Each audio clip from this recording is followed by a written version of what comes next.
We want to relate all knowledge, no matter how little that knowledge is. How it is little. Yeah. How we can connect back that knowledge to God, to His.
Sorry, there's no sound.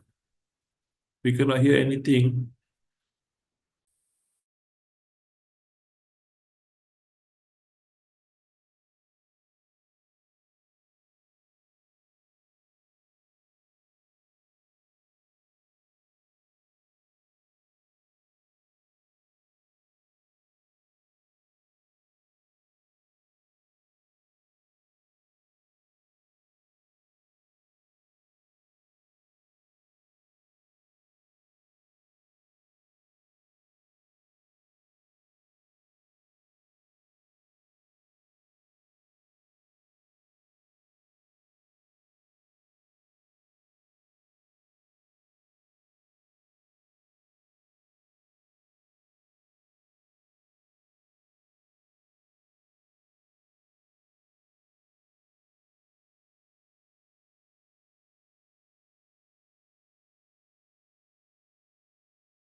data, and training. Okay, this is not me. Okay. Data, and training. Then, because the way we got to understand the engine of activity, artificial neural network. Yeah? There's no not using deduction, induction, logic, and whatnot, but just artificial neural network, and you all know how it works. Yeah. So simple answer to that question is data and training. Okay. Okay. Because of that, I came up with epistemology of sources of knowledge. Yeah? We know that one of the sources of knowledge, idealism, then rationalism, then experiment and precision. Yeah? I put down there. The underpinning of everything is revelation. Okay, if you go to ChatGPT, okay, you ask, you must correct whatever information given by ChatGPT. You got to, you got to go and Google. You go and do the rationalization of your formal logic, your argument, and you check the empirical data. Yeah, for example, our Honorable Prime Minister Mary. So you got to check it. Without which, and then ultimately you go to the Quran and the Sunnah, yeah, to check the sources of the knowledge, the fact and the figure. So I asked Dr. Shawani over here to measure the performance of ChatGPT. Dr. Shawani gave his PhD on information retrieval and knowledge and question answering. Okay, put the question into ChatGPT and see the correct answer and the wrong answer. Okay, so ChatGPT having correct answer but wrong references 26%. Okay, wrong answer and wrong references 26. Also 26%. So that means there are some weaknesses in the way ChatGPT deduce the answer. Okay, this is a diagram of Dr. Shawani PhD project at the time. We have a FRGS grant, myself and Prof. Dr. Fauzan. Yeah?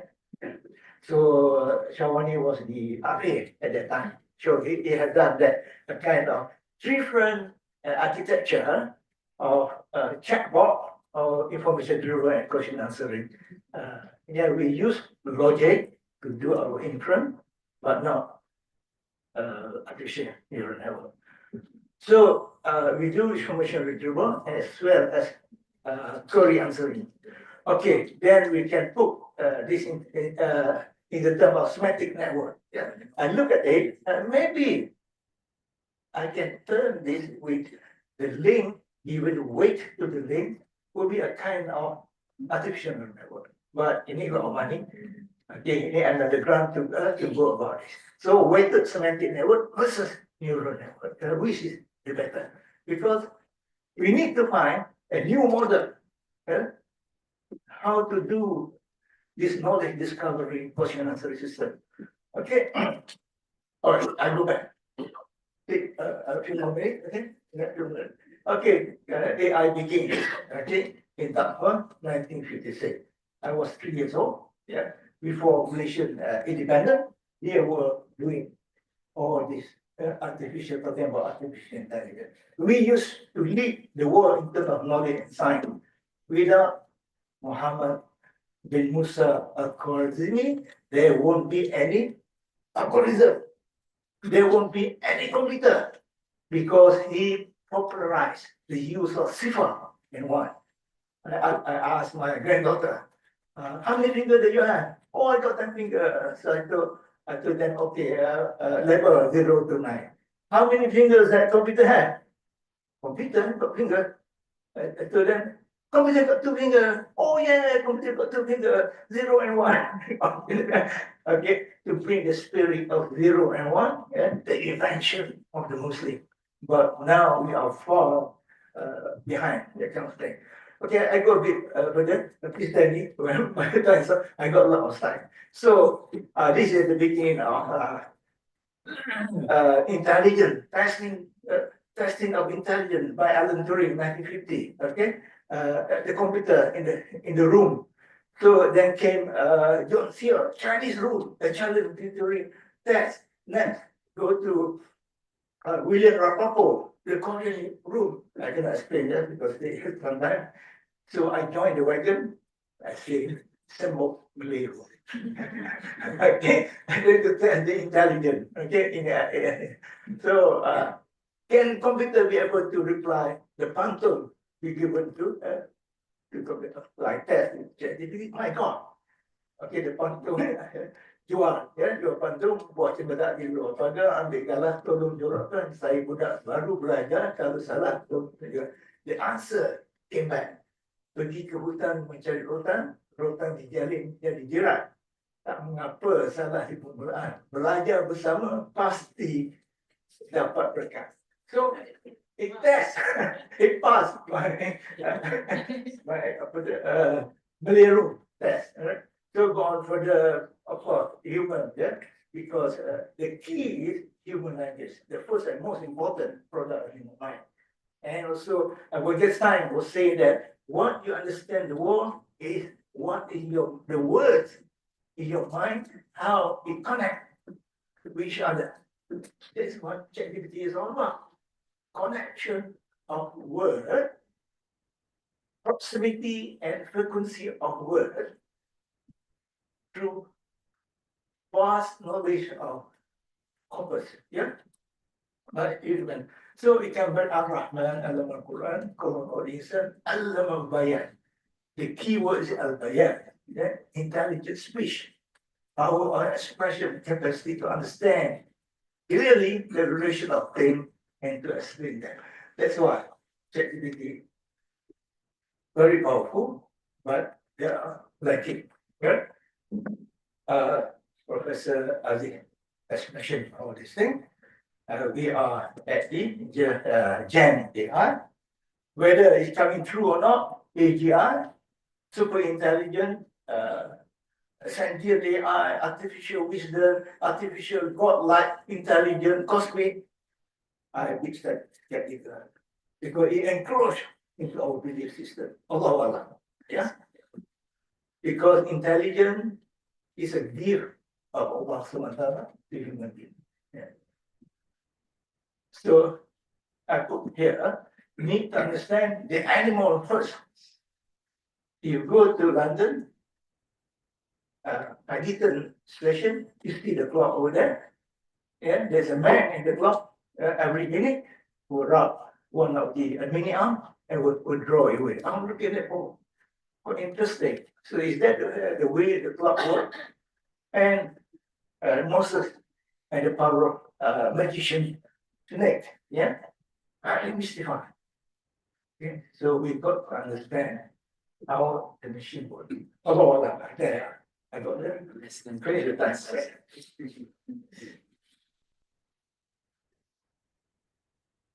Thank you very much, Professor.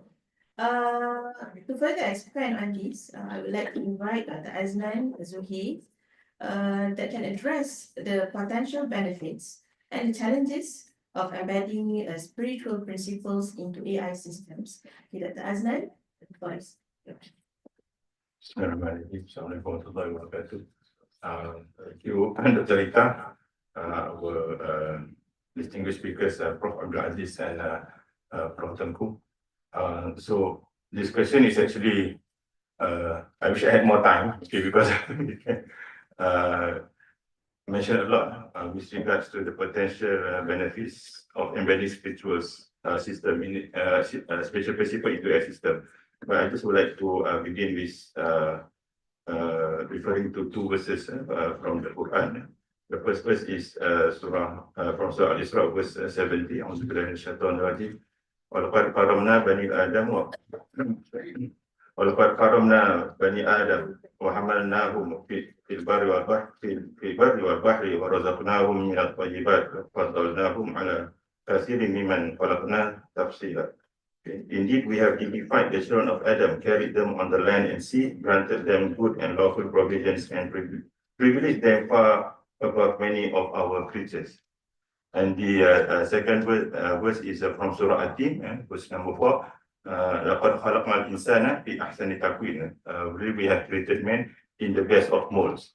So this is something that we have to always bear in mind, that man is the best creation of Allah subhanahu wa ta'ala. The idea of artificial intelligence, the name itself also evokes some spiritual sense, because artificial intelligence, and we are trying to create intelligence.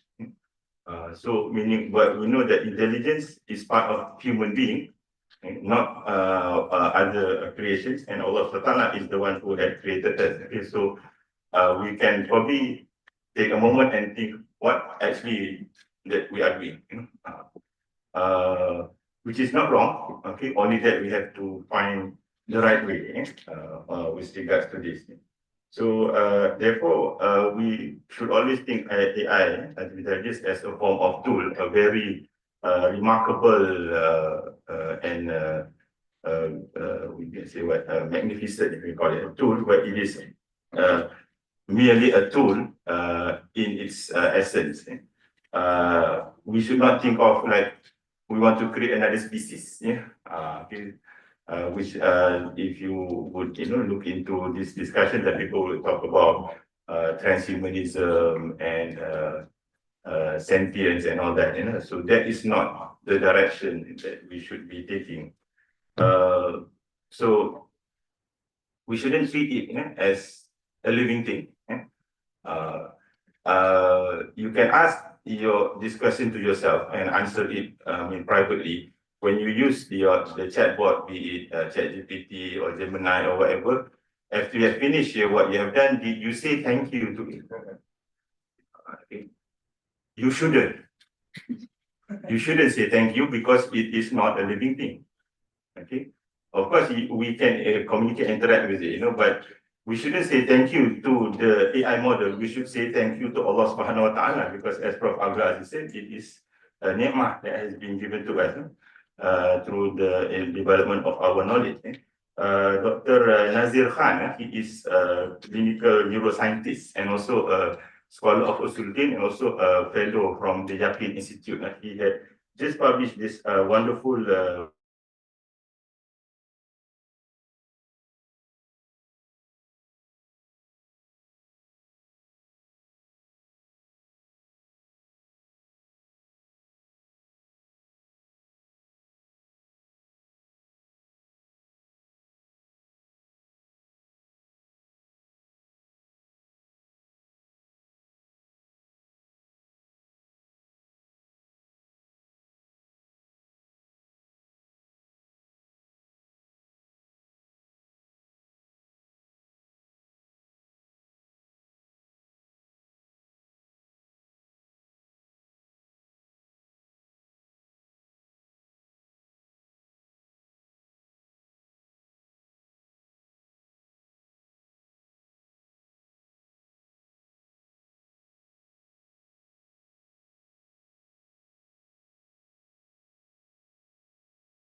for Westerners. When they say church, it doesn't mean Christianity only. It also refers to the religious group. Okay, so this religious group called the Way of the Future. So they have seen AI as a god-like figure.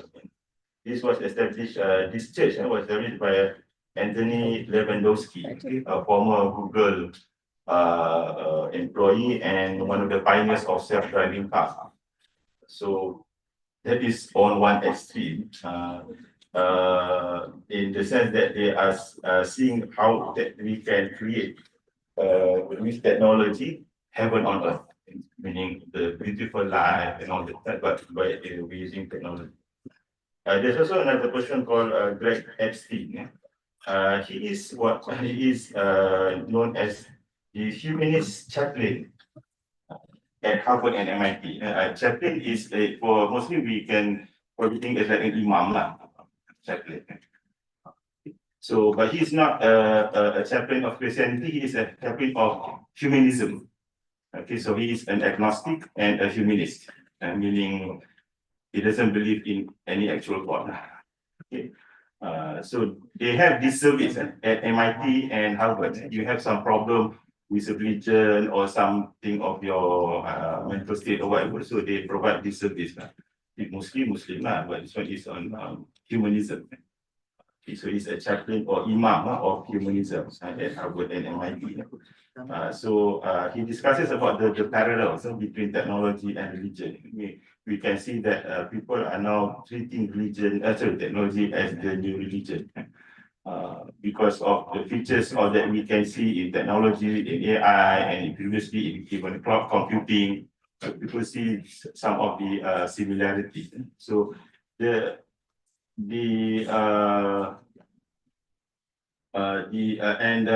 one other point that we can also see is the feeling or the urge for people involved in the technology, especially the big tech companies, for moral righteousness. Okay, meaning they will see that we need to develop the technology now, okay, to save the world. Okay, so they call this long-termism. Long-term, short-term, so it's long-termism. Save the future. To save the future even at the expense of the present, okay, because we owe what we have to the future generation. We see this a lot of people say, but to what extent that we want to do that, because they were saying that, for example, they are using water resources in some remote area in Mexico. Okay, the farmers there don't have enough water, but they need that water to cool down the server farm. Because this is the technology that we need and to develop and process that data and everything, and it's for the future, so that is, they will say this is some form of moral righteousness, but is that what we call way of doing it? So basically, we can say that sometimes when we see this thing, we would probably think that we should try not to lose our way, because people like this, which unfortunately I'm not guided by religion, they have no clear vision of the present and the future, and of course afterlife. Okay, because everything is based on materialism, everything is based on what Prof. Ali said, positivism, and all this modernism and postmodernism. So as Muslims, we should not lose our way in this sense. Thank you. Thank you, Dr. Azlan. And thank you very much to all of our speakers for these valuable insights. It is clear that the integration of spiritual values and ethical considerations into AI is both necessary and complex challenges. Right? Unfortunately, due to some time constraints, we have to conclude our first session here. So before we end, is there any last word from each one of the speakers? Yeah, I summarized the next 10 minutes in 2 minutes. Okay. Yeah. Based on the introduction which I mentioned, I wanted to say that I think Prof. Onko just mentioned about data. I think this one, 20 years from now, will be different. Today, the scholars and futurists of AI talking about removing pre-training of the artificial intelligence. Once we reach that level, then humanity will be in a deep spiritual, moral, ethical issue.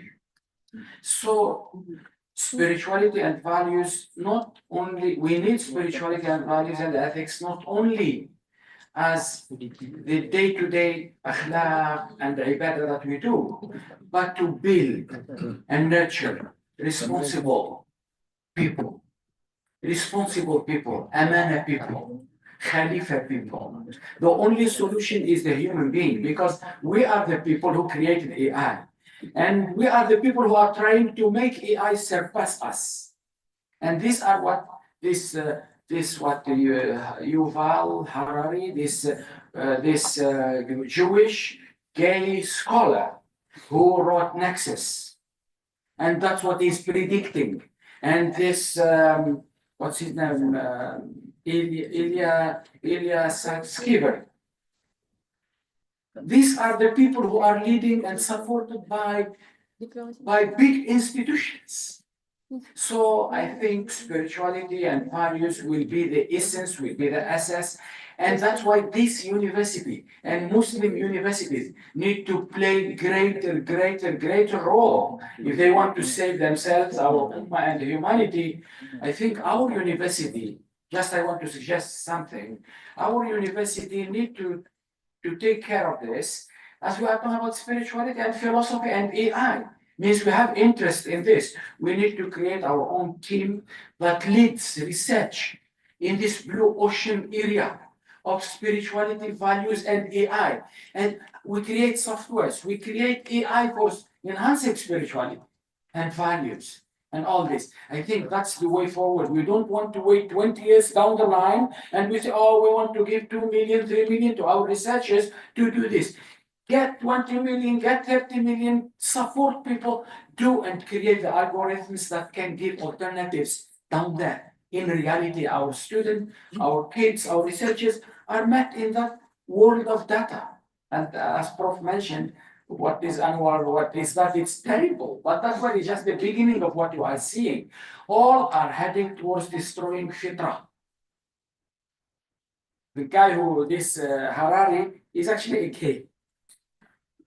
So, and he is now the master global mind of advising Western governments on how to move with this. So the challenge is very hard. We leave it to our hikmah, inshallah, and Allah subhanahu wa ta'ala will guide us. Allah says in the Quran, يا معشر الجن والإنس إن استطعتم أن تنفذوا من أقطار السماوات والأرض فانفذوا. We will not إلا بسلطان. Allah, so it's the sultan of Allah, of hikmah, of ilm, of knowledge. But we have to do our wajib and obligation as Muslims. But the human mind will reach levels of going to the moon, going to everywhere. But whether you have the sultan of hikmah, of wisdom, of akhlaq, of spirituality, or the sultan of intelligence, the sultan of your own desires and grips, that's actually what scares. And that's why we have risk, big risk. We have to talk about safety of people, safety of your information, safety, but this is just one level. The future, as I read it from this futuristic studies, will be hard, but hopefully the ummah will play its role, inshallah, and Allah will guide us. Thank you, Dato, Prof. Abdul Aziz. And any last words from Prof. Dato? Tengku? Bismillahirrahmanirrahim. As that was mentioned about tools, AI is tools. I show you in the slide picture of a clock. We look at our watches. We already demystify what is inside, how it works. Okay. Our clock doesn't have intelligence, but we use our clock, our watches to schedule our prayer. Okay, our iftar, our soul, our heart, and so forth. But it's just a simple thing. We getting more spiritual, but not our watches. Yeah. But here we are talking about how to make AI more spiritual.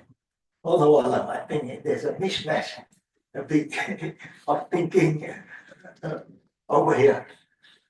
So yeah, we know how clock is made, and Zari, one of the father of robotic, have invented many kinds of clock, yeah, based on automata. Yeah. Automata theory where computer originate. Yeah. That's what we pioneer this sort of thing. So Dr. Azdan also mentioned about technology become our God.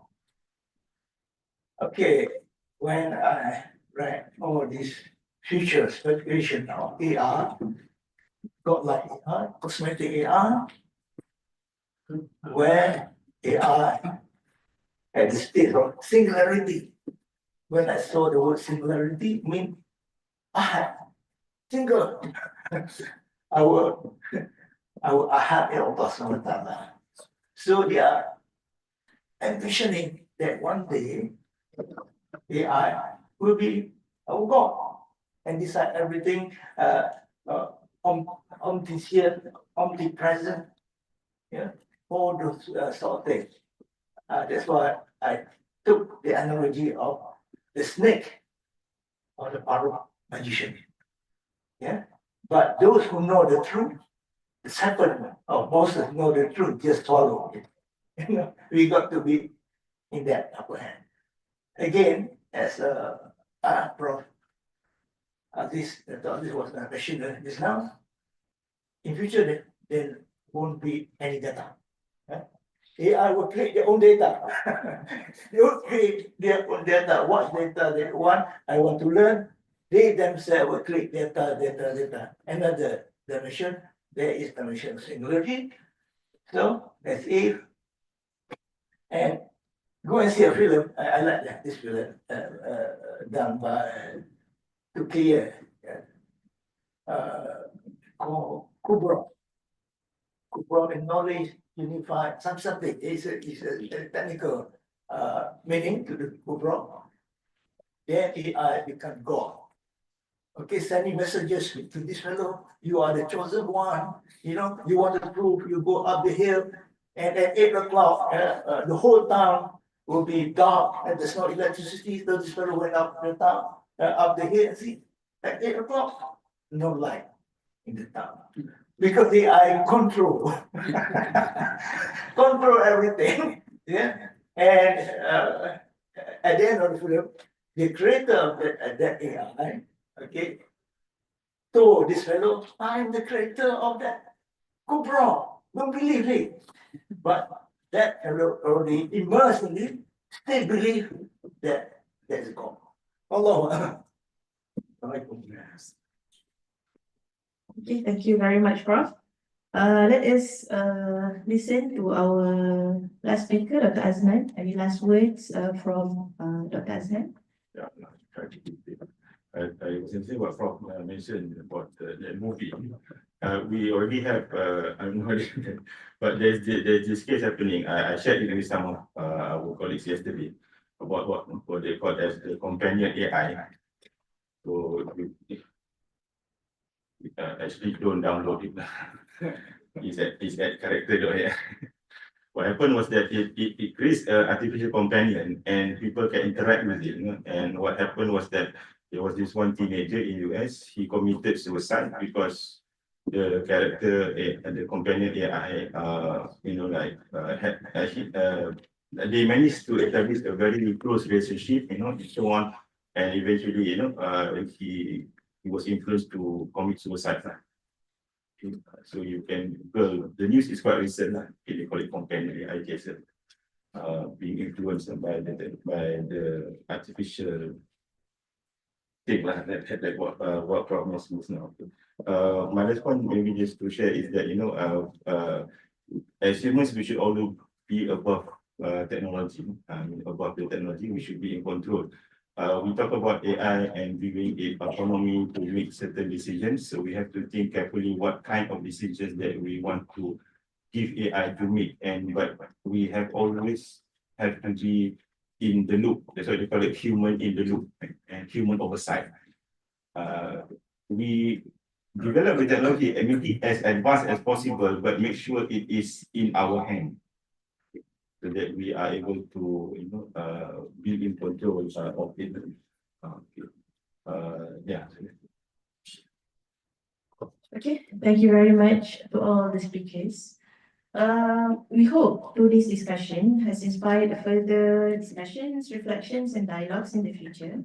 I would like to thank again all the speakers for sharing their expertise and also knowledge to this session, and also to everyone who is with us today in this conference room as well as online. So I think that's all for our session.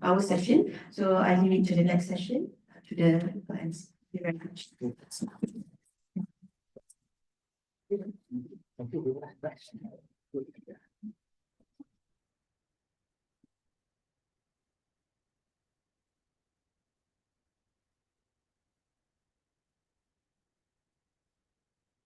Thank you to our speakers and moderator for an inspiring and engaging session.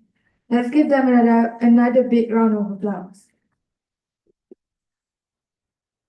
Okay, we will now take a short intermission.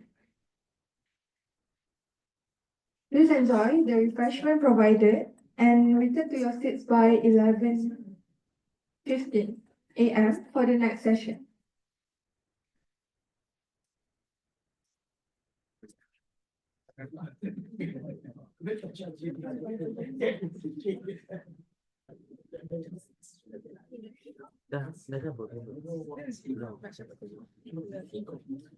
Go at in the hall. Not already fixed. You can hear. Yeah.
Yes. Yes. So inshallah, earlier in the earlier session, we looked at the spiritual side of ethic using AI, and now we are going to look into the philosophical side of things. Inshallah, with our two distinguished speakers, we would like to gain some insights on the philosophical side of AI technology and how we can understand AI from that perspective. So to begin, I think the first part we will like to invite Prof. Dr. Fauzan to answer or to share with us his knowledge on two of these questions. The first question, Prof. Dr., is what philosophical principle should guide the development and implementation of AI in technology? And the second one is what can philosophical inquiry play in addressing issues within an AI system? So, Prof. Dr. Okey, terima kasih. Pertama, Assalamualaikum warahmatullahi wabarakatuh. Alhamdulillah, summa alhamdulillah, all praise Allah SWT, salawat and salam to our Prophet Muhammad, ya Bapak Akram, Prof. Tengku, Prof. Haji Bergul, Dr. Haznaf, Prof. Mobil, and boss, Azmi, and my colleague, Assalamualaikum warahmatullahi wabarakatuh. And my students, it's a the students, isn't it? Organized by students. This program is organized by students. No. No. By the research group. Oh, research group. I thought student because yang pakai uniform banyak student. Okay. Thank you for inviting me.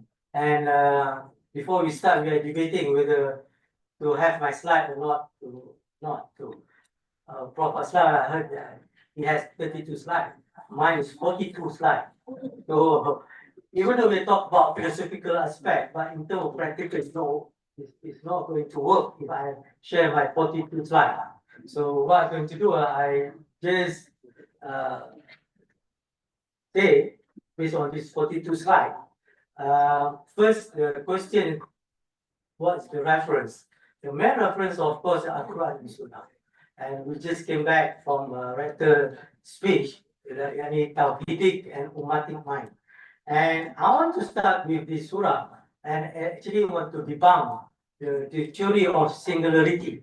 I disagree, or I'm not going to prove the theory of singularity.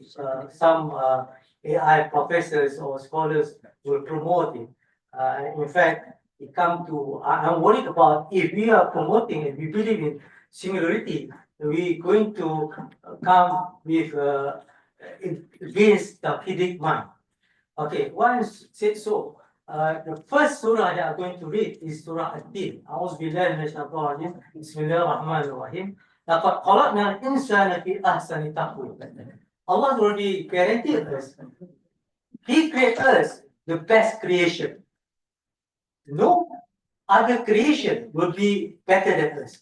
Name it animal, name it AI, name it heaven or angels, we are the best creation. So, laqad khalaqnal insana fi ahsani taqwim. But some people say sometimes human worse than animal, worse than AI, because the answer is the next surah.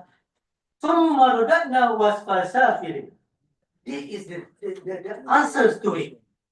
But the tafsir, if you just looking at Surah At-Tin, you couldn't find it very clearly. But you have to go to another surah. It's why Quran and Sunnah is our reference. If we don't use Quran and Sunnah, we are going to have big loss. So the Surah Ash-Sham is going to the tafsir, is the understanding of Surah At-Tin. In Surah Sham, أعوذ بالله من الشيطان الرجيم بسم الله الرحمن الرحيم ونفس وما سواها. And by nafs, Adam of a person, and he who perfected him in property, Allah is the one who perfected us.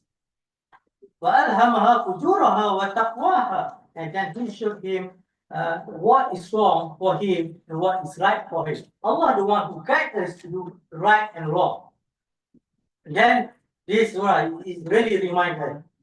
قَدْ أَفْلَحَ مَنْ زَكَّاهَا. Indeed, the success is who purify his own self. This is the one who clean up ourselves. They clean up our hardware. The one that I always repeat again. We have the hardware, the machine. Without the software, we cannot operate it. Who develop our software is the peopleware, and inside the peopleware is the hardware, qalbun salim. And this is qalbun salim. Qad aflaha man zakkaha. Allah referred to us who clean up ourselves. But the other, the opposite one, yeah, وَقَدْ خَابَ مَنْ دَسَّاهَا. Indeed, he feel corrupt his own self. So the most important thing is the human being, and inside the human being is the hardware, all good study, and Allah clearly said the one who better and off is and us, not AI. And to debunk another theory of the singularity, we try to make AI as we are. The way we talk, you want AI also can talk. The way we listen, you want AI also can listen. The way we can walk, you want AI to walk. We want to sing, you want AI also want to sing. So we want to create AI like us, but AI won't be like us and won't be better than us. Why? I go for the hadith Sahih, Sahih Bukhari and Muslim. Here, Rasulullah SAW said, Inna Allah khalaqal Adam ala surati. What does it mean? Meaning that Allah created Adam with his image. What does means his image? Meaning that Adam has Allah's image. Just now you listen to our rector's speech. He said about Asmaul Husna. We have Abdul Wahab. Actually, the image of Wahab, Rahman, the image of Abdul Rahman. Rahim, the image of Abdul Rahim. But they cannot be Rahman, Wahab, or Rahman, or Rahim, because they are the stage of Abdullah. They cannot be God, but they have the characteristic of Wahab, Abdul Wahab, the term of Abdul Wahab. Rahman, Abdul Rahman, the character of Rahman. So this is character of God is there with that. Rahim, character of God, but it's not a Rahim, Abdul Rahim. So Abdul Wahab, Abdul Rahim, Abdul Rahman, what Abdul lagi? Abdul Aziz, yeah. You cannot be Aziz. Just Abdul Aziz.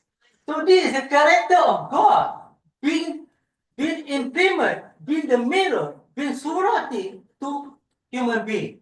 Like AI want to mirror human being. We can talk, we can walk, we can sing, we can do whatever. AI also can do a similar thing. Then Allah put his character, Sifat Asma Husna, to this human being. Abdul Aziz,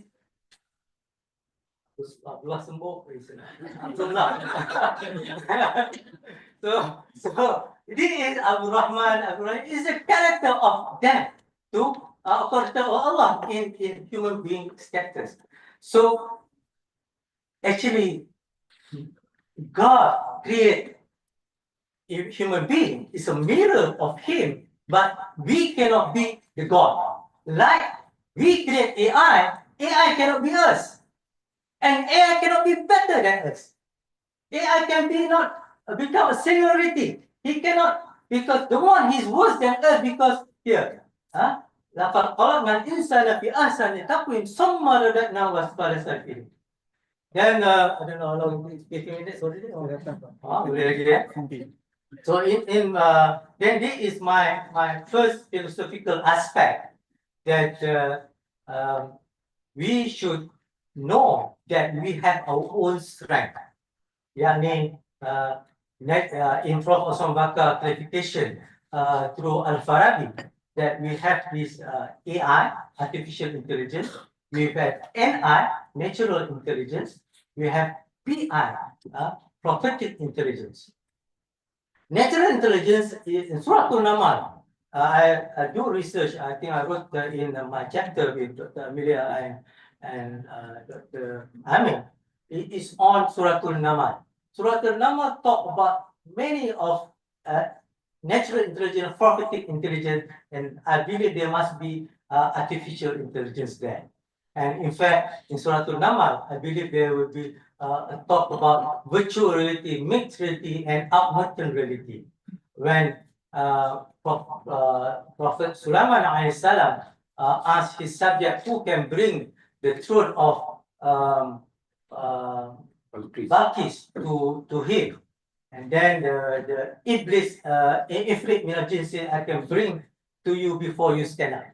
The alladhi ilmun min al-kitab said, the person who beriman, who is knowledge of al-kitab said, I can bring the throne of Balkis, blinking of the eyes, in click of the mouse, very fast. So in our technology, if we are in IT, we know this is like teleporting. We are teleport here my voice and my video through Zoom or through YouTube, but there is only video. But what happened during Prophet Sulaiman alayhi salam is alladhi ilmul minakitab to bring or brought the Balkis in physical, the throne and herself. When the Balkis arrived in Baitul Muqaddis from Sana'a or Yaman, it's like 2 hours flight, but blink of the eye is already there. Then Prophet Sulaiman said, "Hada min fadli Rabbi." This is the name from the God. What to test me whether I'm shukr or I'm kufur. So all this technology is actually to test us whether we are shukr or we are kufur. So I promote, I suggest to our new young researcher to study in Surah An-Naml, and there are a lot of talk about AI, NI, and PI. And the first, even the first ayah is already going to conclude in 2 minutes. The first ayah is that's why it's I think 50 minutes right now. I think I want this 42 slide present in IEEE is take me 1 hour. So in Surah An-Naml, the first ayah, this 4 sin, and many mufassirin do not want to tarjim or terjemah, translate it. But Professor Hamka tried to translate.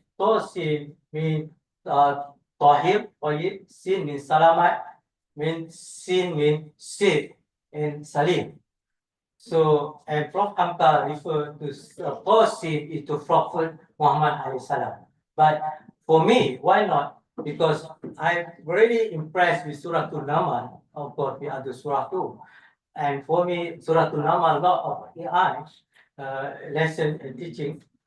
Welcome, Prof. Usman here. Not yet, okay. The third sin, meaning that Tahir, our AI should be Tahir, our AI should be Tahir, pure, Tahir, and our AI should be Salamat and Salim. We don't want AI is like Slaughterboard. I think you watched the film called Slaughterboard that allow this drone to kill people, like what happened in Gaza now. And what happened in Gaza, they use gospel to kill our innocent brothers and sisters, more than 40,000 innocent people being killed, murdered by genocide by this AI called gospel by Israel, and using drone to kill, a slaughterboard by Israel. So we don't this AI be used for disaster or genocide purpose. So our AI, the Muslim AI, Kuliah ICT AI or IUM AI should have promote Thor and sin. And a lot of other things. I think my 50 minutes done. I think I hope we learn something. So we're going to listen to Prof. Akram. Then we're going to listen to Prof. Osman Baka, our rectors, and he will, I think, discuss on natural intelligence, property intelligence, and also AI. And he would say, we are so much qualified on AI, we forget, overlook on natural intelligence and property intelligence. Wabillahi taufiq wa hidayah. Wassalamualaikum warahmatullahi wabarakatuh. Thank you very much, Professor Fauzan, for that philosophical insight to us. I think without further ado, we want to invite Prof. Akram to share with us on his thoughts of the philosophical insights. But also to answer one more question, I think we'll give the questions together, Prof. Does the development of AI force I can bring my glasses today, so force us to redefine the concept of intelligence and the relationship, its relationship to wisdom. So perhaps probably can share your thoughts. Thank you. Thank you very much, Dr. Amir. Thank you all of you. Thank you for the speakers. أعوذ بالله السميع العليم من الشيطان الرجيم. بسم الله الرحمن الرحيم. الحمد لله رب العالمين والصلاة والسلام على سيد المرسلين سيدنا محمد وعلى آله وصحبه أجمعين. رب اشرح لي صدري ويسر لي أمري واحلل عقدة من لساني يفقهوا قولي. So at the beginning, I would like to thank the organizers for inviting me, and they put me at the end so I can plagiarize from the previous speakers. Halal, it's okay. So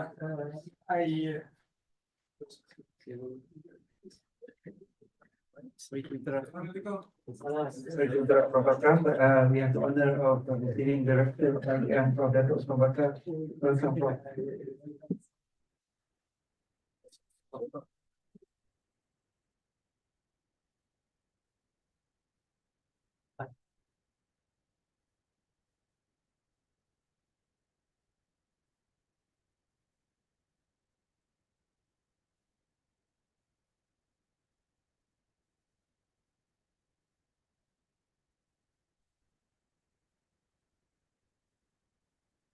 The Kulia would like to welcome the Honorable Rector, Prof. Dato' Osman Bakar, to our session. Inshallah, Prof, thank you for joining us today. I think we will continue on the Prof. Akram's session, and then we will like to invite you for your keynote at 0:45, Prof. thank you very much. So inshallah, I will not take long time since Prof is here and we are all waiting for his keynote remarks. So inshallah, I will not spend long time.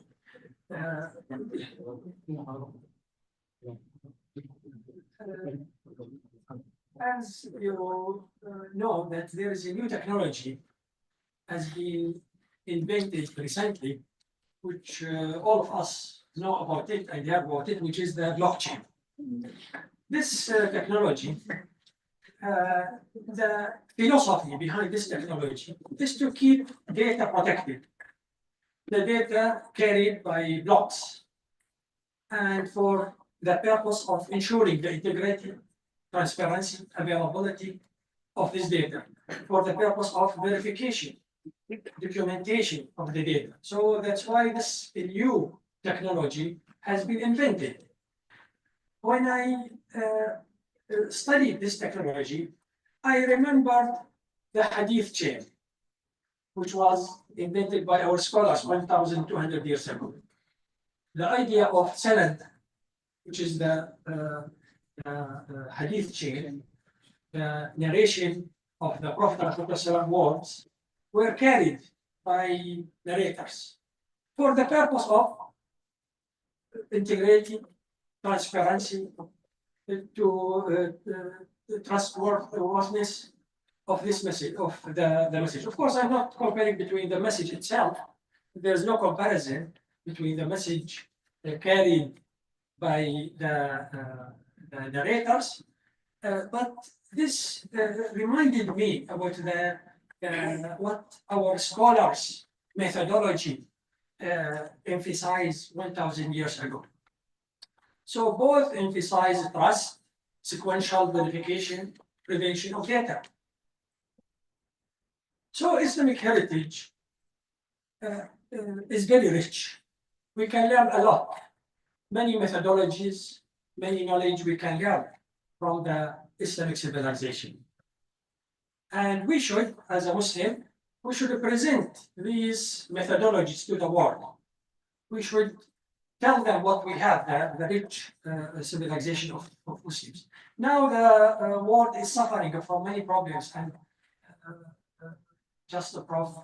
Babosh mentioned about many problems faced in the world. And so can Islamic principle and values offer solution to the world challenges? This is an example photo from Gaza. Just now, Prof. Fawzan mentioned about the problem in Gaza, and they use the technology, they use AI to kill people. So, and many other problems, cultural issues, globalization issues, child labor, pollutions, and AI has advanced significantly now at this time, which the world already struggled. So if used irresponsibly, so what do you think the result will be? More problem and more worse. So, and many ethical issues of AI nowadays that we just now we heard about many of them from the previous speakers. Bias of the data, sustainability and cost and privacy issues, lack of transparency. We don't know how does it work, and so many other the AI, IP, copyright issues, and so on. So who is accountable for the decision made by AI system? Now the many companies, many discussion, many scholars are discussing this question. Try to answer this question: who is responsible for the damage created by AI? So, and we are in the early stage of AI. Now the AI can do some aspect, but cannot do other aspects. But they expect in the future that AI will be more advanced, that even can do many things that the human being cannot do. So what does it mean to be human in the age of intelligent machine? So this, I think you know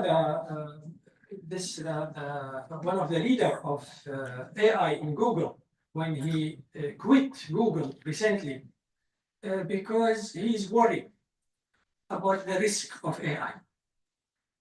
So previously the technology were used to connect people to each other. So I use phone to call Prof. Fawzan. So the technology is to communicate between people. And then the technology became a connection between people and machine to open the door, to open the aircon. And then machine to machine. So the human being became a part of the process. So what does this mean? Can we trust machine to guide us toward a better future? Or must humanity always lead the way? So can technology honor human values, ethics, and spirituality? So how far AI should go? Can we teach a robot ethics? How can ethics be inherited in the programming of AI? So ethical dilemma of AI decision, which is now very critical. Without moral grounded, AI may lack alignment with human well-being. So, next year expected that 10% of the world will wear clothes connected to internet, like a smartwatch, smart glasses. So 10%. How far wearable devices will be affected by ethics? So that's why many institutes nowadays are seriously think about ethics. UNESCO, they launched a global framework on AI ethics. European Union introduced AI Act, UN established Security General AI Advisory Board, World Economic Forum, they created AI for Good, and many companies, Microsoft, Google, Apple's, have internal ethics board, universities like Oxford, Harvard, also they introduced Research Center, and many others. Allen Institute for AI Ethics, they are thinking about the ethics of AI. And many institutes like ACM, IEEE, also they have a code of ethics.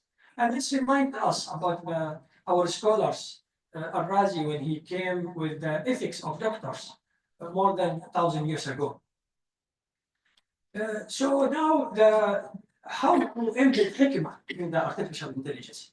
Actually, when I was teaching one of my course, I found that there are many principles established about the ethical issues, like this one. This is an example of one of the created by West. For example, do unto others as they would have them to do unto you. If an action is not right for everyone to take, is not right for everyone. Well, they went through this one, which is good. But they miss many things that we are Muslim have, and that we need to present to the world. This one actually reminded me about something called قواعد الفقهية. قواعد الفقهية, this is an Islamic legal maxim. You can search in the internet and you find a lot. It's a principle to help us. I'm sure that people like in the Sharia based, like Prof. Warwoth, Dr. Haznan, I'm sure that you know about it. And if you search about it in the internet, you'll find many references, especially here in Malaysia. This is example in Mufti of Federal Directory Office. They introduce and they have example. So example of Islamic legal maxim. Preventing harm has a priority over securing benefits. So this, the West, not easy for them to come out with these principles. Liability is proportional to the benefit. For example, responsibility is linked to the advantage gain. For example, now we are talking about the damage by AI. Who's responsible for the damage? So the question is, who's gaining the benefit? Who's making money? You are responsible for the damage. So, and so on. So too many principles, more than hundreds actually, principles in this legal maxim, Islamic legal maxim you can find, and were introduced by our scholars. Of course, there is a reference from Quran and Sunnah. So this is what I want to introduce, because it's very easy to embed in the AI system. Very straightforward and can tell you what to do. So this I want to end وَمَا أَرْسَلْنَاكَ إِلَّا رَحْمَةً لِلْعَالَمِينَ. So we have sent you, O Prophet, only as a mercy for the whole worlds. And he mentioned that I have been sent by Allah to protect good character. And thank you very much. Assalamu alaikum. For a very concise, very quick info for us today. So I think we will continue with our session. Then what we're waiting for, I think, is the peak of the event is the keynote from our rector on the spiritual and philosophical insights reflected in technology for AI. So, without further ado, I'd like to invite Professor Osman Bakar, the rector of IBM. Please welcome.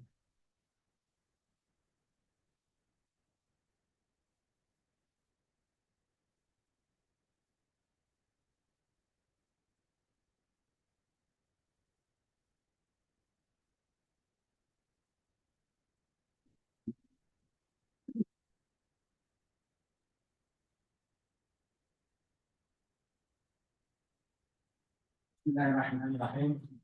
Alhamdulillah Rabbil Alamin wa salatu wa salam ala ashrafil anbiya wa mursalin wa ala alihi wa sahbihi ajma'in. Assalamu alaikum warahmatullahi wabarakatuh. Other moderators and Ms. Ozan.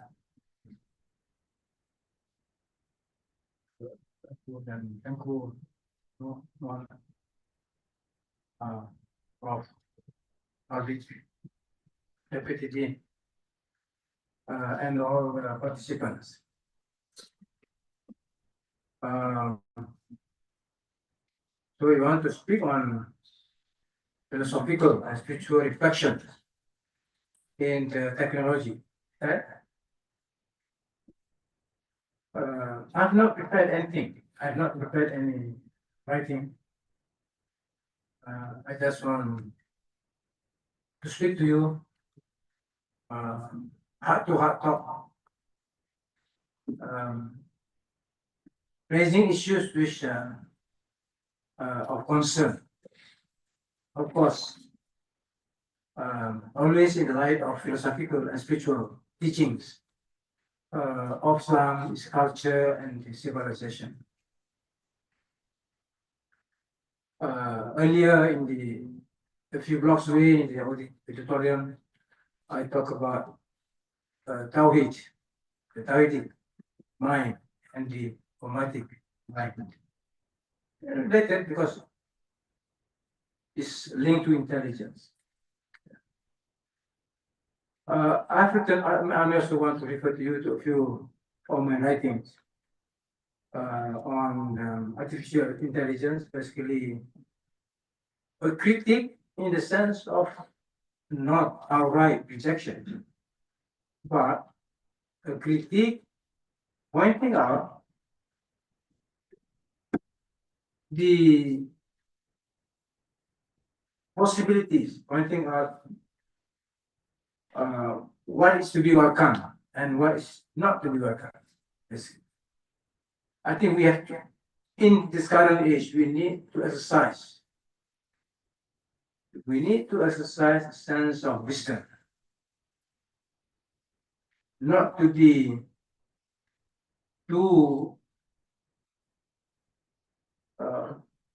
captivated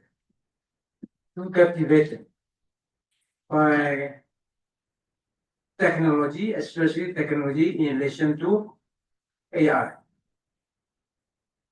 But to use our reason, intellect, to be guided by our religion, our spiritual tradition, to be guided in coming up with a new philosophy, a new perspective, basically our own narrative on AI. Our Islamic narrative on AI. That's what we need today, especially Kuliah, office like KICT. That means we include AI. So if we do that, not only we will progress on the right foundation, but we also be able to do da'wah in the rest of civilization, or in the rest of human civilization today, who apparently sad to say are still in ignorance despite the abundant wealth of information that we have. So for us Muslims, remember that we are Muslims, we are believers in the religion of Islam. We believe in the Quran. We build our foundation. That foundation was by no means a small foundation. That civilization was by no means a small civilization. One of the greatest in the world, one of the most productive in the world. And coupled with that, Islam is the religion of knowledge, which means intelligence. No other religion in the world compared to Islam, which has produced so much literature on the subject, on the issue of human intelligence and non-human intelligence. Not only human intelligence, but also non-human intelligence. Because Allah has distributed His intelligence among the whole of His creation. Now, of course, human beings want to produce based on the model of natural intelligence. We want to produce artificial intelligence to the extent that we are going against the very principles of scientific objectivity. We generalize too much. I think that's our problem. Overgeneralization of the benefits of artificial intelligence to the extent that some of those generalizations go against the cosmological teachings of Islam, again, the spiritual teachings of Islam. So I'm calling for that perspective or new intelligence in the light of our own Islamic tradition. We know very well, the Prophet said that the first thing created by God, by Allah, was intelligence, Aql, and Aql, which can be translated as intelligence. So the first thing Allah created was intelligence. So when you use the word intelligence in the case of artificial thing, then we must study that in the light of what we mean by the metaphysical intelligence that Allah created. Yes, you can do more because in Islam, intelligence is regarded as a form of nur, light. Intelligence is light. Knowledge is light. Or knowledge is intelligence. Yeah? So, based on what's in the Quran, based on the numerous hadiths related to intelligence, the Muslim scholars in the past, from the various different schools of thought, from theology, from falsafa, from tasawwuf, and Buddhism,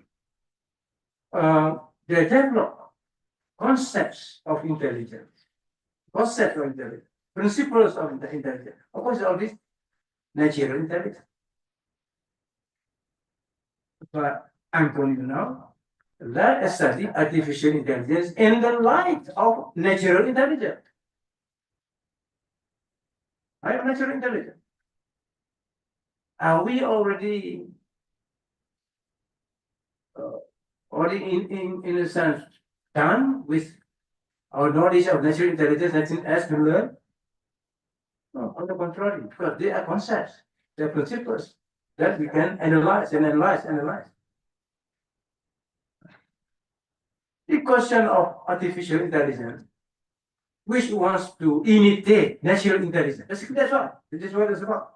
What artificial intelligence is trying to do is to imitate natural intelligence. But you see, a part of the imitation, no problem. We have no problem.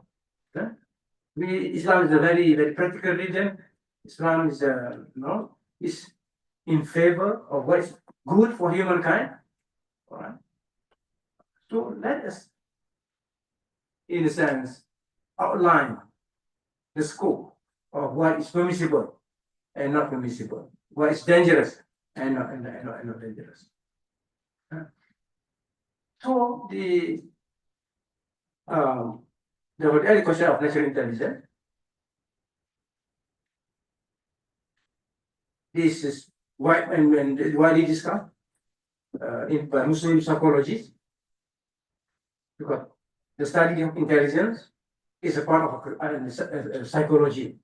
Because to study intelligence is to study the human soul with all its faculties. Right? So the study of the soul that falls within the framework of psychology. Except in this case, it's more on cognitive psychology. So we must develop cognitive psychology as a very important branch for Muslims. We should have cognitive psychology. What do you mean by cognition? Cognition, the essence of ma'rifah, cognition. That perception, question of perception. To cut short on this particular issue, I would say that all the achievements now in AI, even to produce,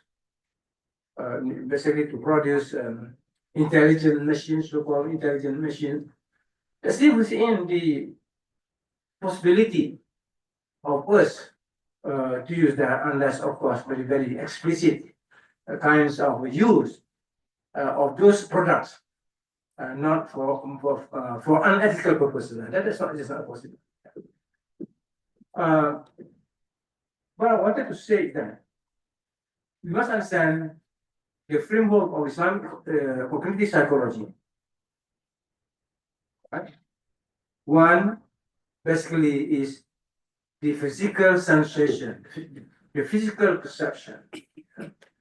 In other words, our God has given us 5 physical senses that enable us to perceive external objects. That concept of perception of something external to us is perhaps that is the simplest part of technology, how to imitate the power of human perception of external objects by virtue of the certain human things, by virtue of certain human qualities. So there's nothing wrong if I want to move further, to expand, to produce machines that can perceive objects, right? There's no problem. It's open to us. Physical perception or physical sensation. But beyond the physical senses, there are now the 6 internal senses. This is where we need to talk a lot. We need to study this. What do the Muslim psychologists, Islamic psychology, Islamic philosophy say? I've got to say about internal senses.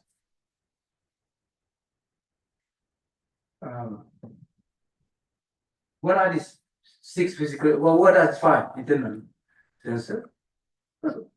One is, of course, question the ability to perceive and record things that and observe, which technology has already done.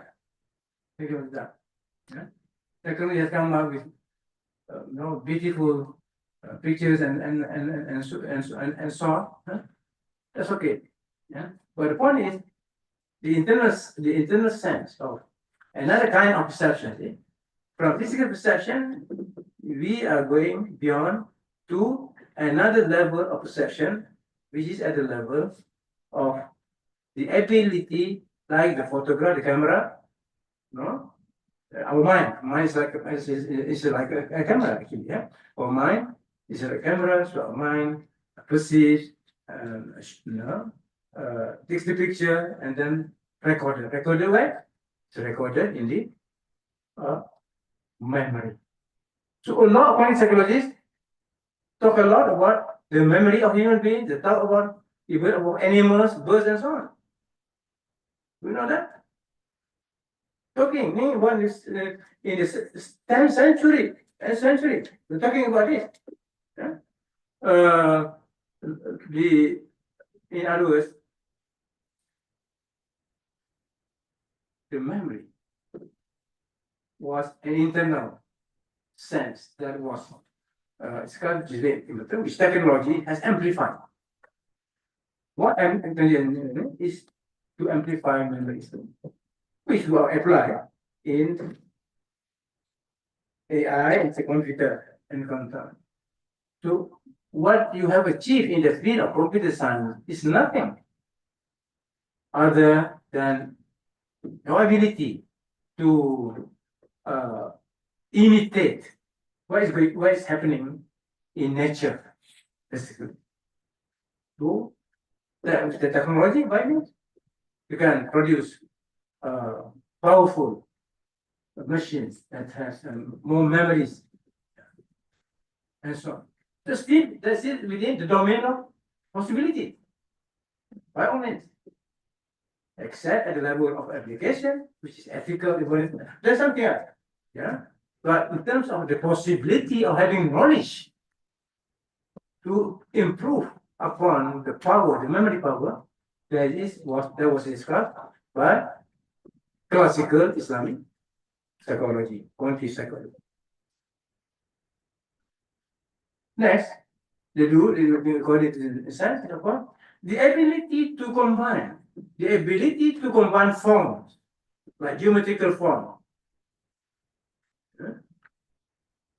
Our mind is capable of that.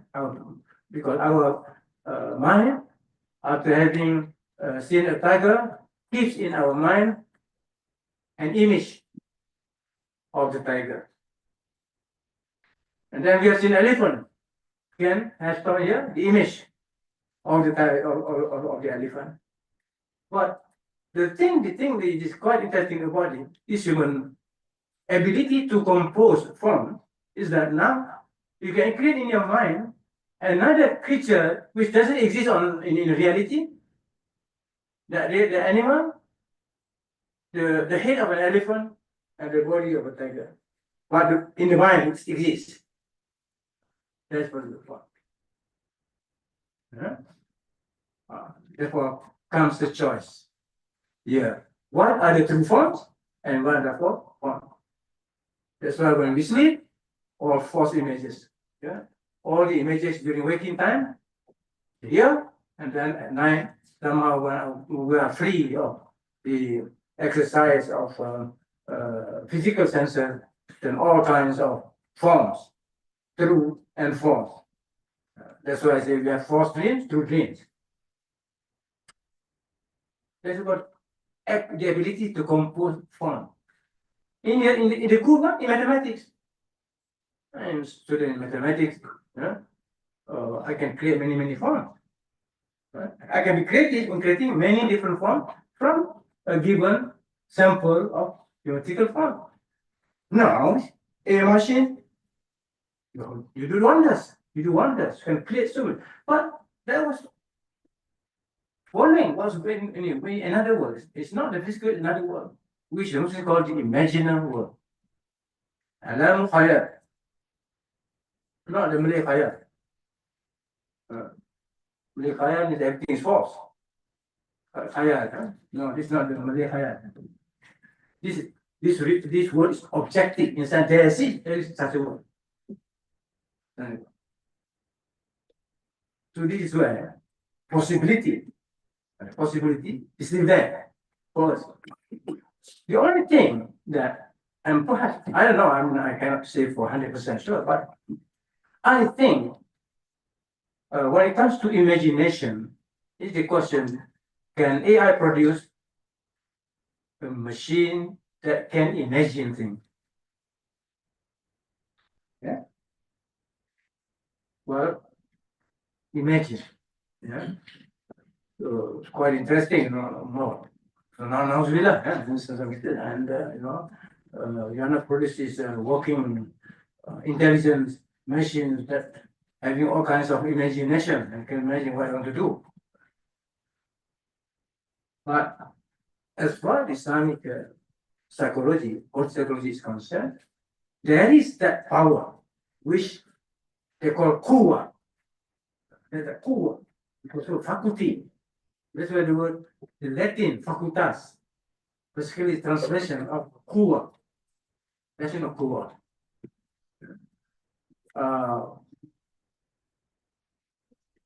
In other words, that power to imagine things, and certainly the ability to multiply various forms, geometrical form.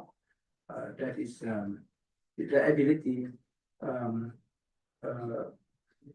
kinds of borders the line of this imagination. Now, and then that's where basically the animal intelligence up to that point. When in the case of human intelligence, then that power to combine things, to combine images of things, and to also to decide whether that composition corresponds to reality or not. That is, I don't think that is yet achieved by the AI. That's not independent. On the whole, I would say then what the AI is able to do very, very well, beyond the human capacity, is when it comes to activities, doing activities that are repetitive in nature, activities that are this kind of quantitative in nature, but as for things that are what we call non-physical, perceptive power is not there, although that is the desire of the technologies. There is a desire of technologies, whether we can have that kind of this ability. Yeah.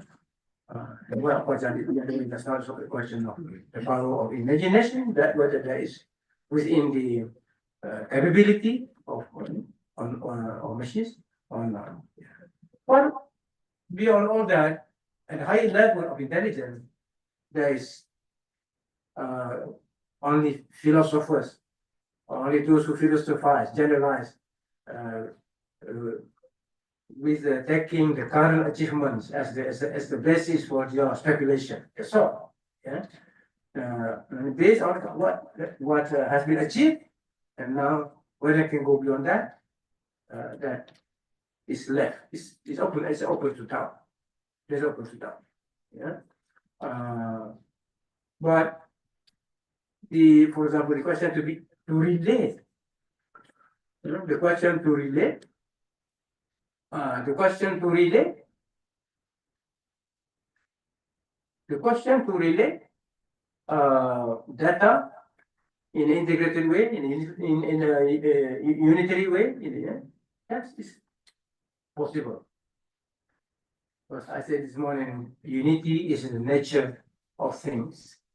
Somehow, as does the nature hates vacuum, abhors the vacuum. Yeah, to understand that all things abhors the kind of disunity. Yeah, disunity. So, to produce a machine that is able to integrate different aspects, different kinds of data, and then to leave it open for human interpretation. There's that. So the latest gadgets, innovation that you have, like in information technology, and then that you can do that. Yeah.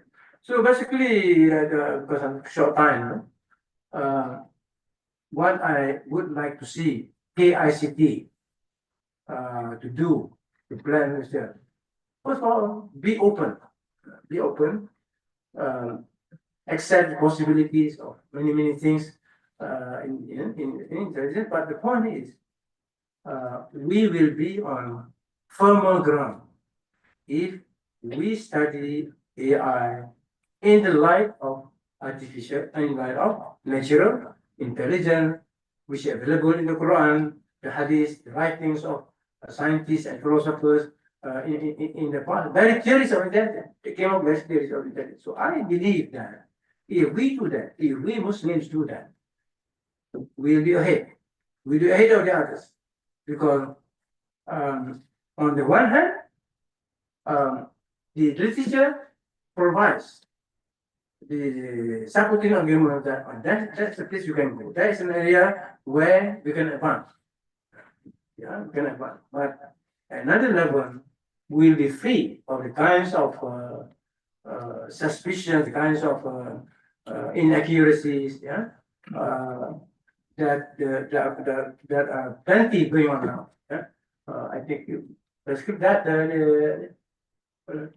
What I got to say is about this philosophical and spiritual reflections in technology. And remember, the best kind of intelligence is the prophetic intelligence. No intelligence can be better than prophetic intelligence, which I take it as there's no way that we human beings can create a machine, an intelligent creature. That is more intelligent, that's more holistic than the prophetic intelligence. So do not marginalize, do not ignore natural intelligence for the sake of artificial intelligence. Assalamualaikum warahmatullahi wabarakatuh. Thank you very much, Honorable Rector, Professor Dr. Osman Bakar. I know many of you would like to ask questions, but since we are short of time, I think we have to end this part of this event. Thank you to the Rector, thank you to Dr. Prof. Fauzan, thank you to Prof. Akram. I will pass back to the MC to continue.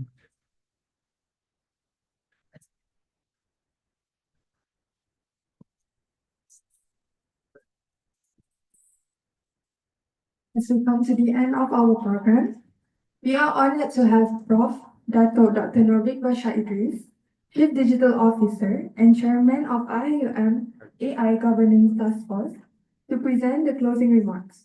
Let us warmly welcome him to the stage.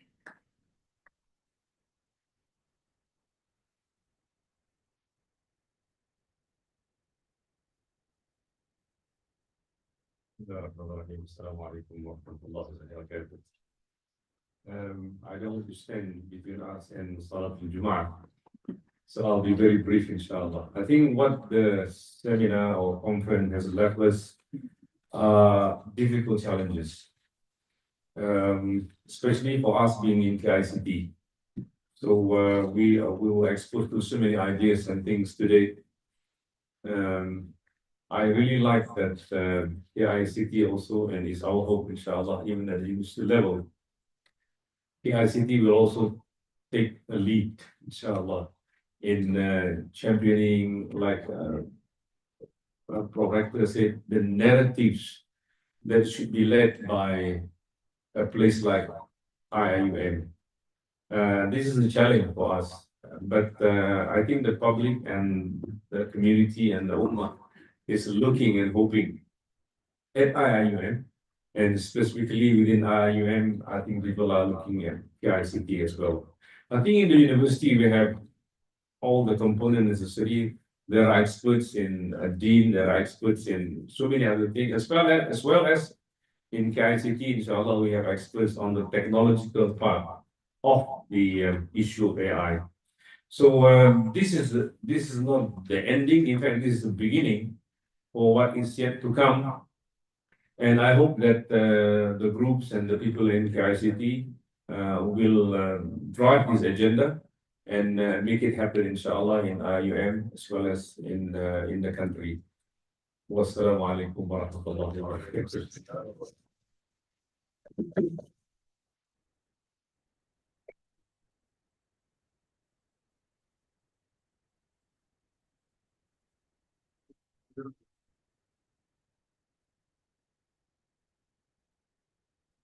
Thank you, Prof, for your inspiring and encouraging words, which have brought spiritual and philosophical insights reflected in Technology for Artificial Intelligence 2024 to a memorable close.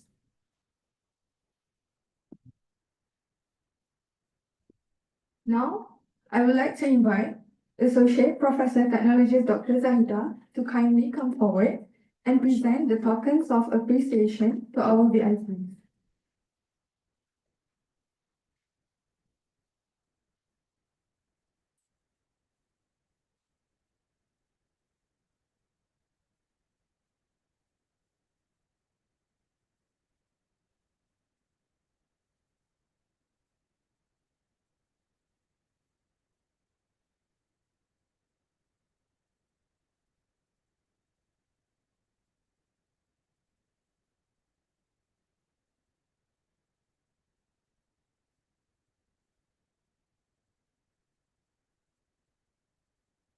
Baik, yang berbahagia Prof. Dato Dr. Osman Bakar, the Honorable Rector of IIUM.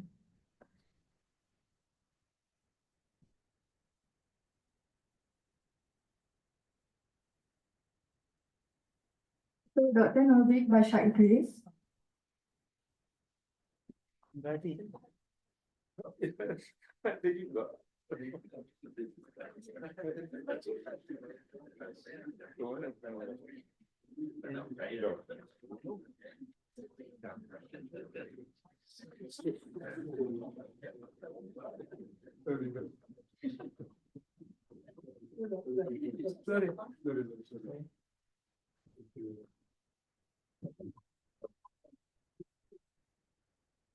Emeritus Dato' Technologist Dr. Tengku Muhammad bin Tengku Sembo.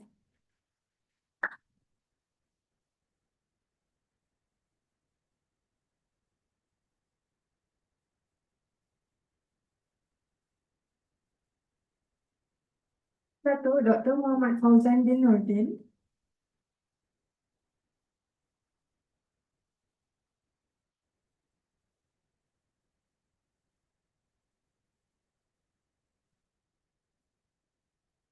Dato' Profesor Dr. Zulkifli Abdul Aziz.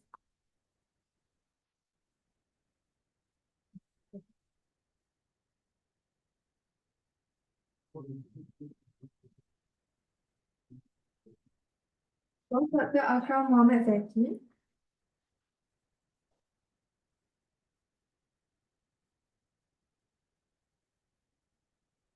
Lastly, Assistant Professor Dr. Azman Zuhaid bin Saidin.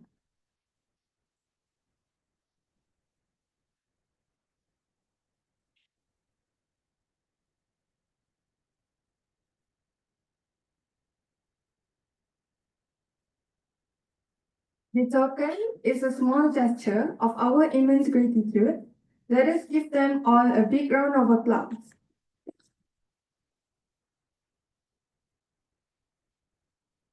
And before we end, I would like to invite all VIPs and attendees to join us for a group photograph. Media partners, you may take your position.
Up here or there?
Dear guests, thank you once again for your participation in spiritual and philosophical insight reflected in Technology for Artificial Intelligence 2024.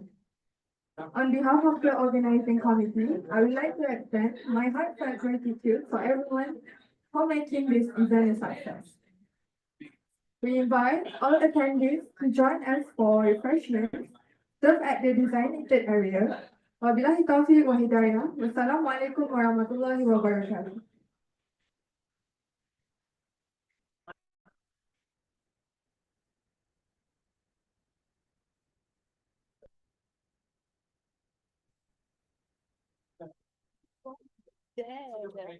Aku nak berkampung.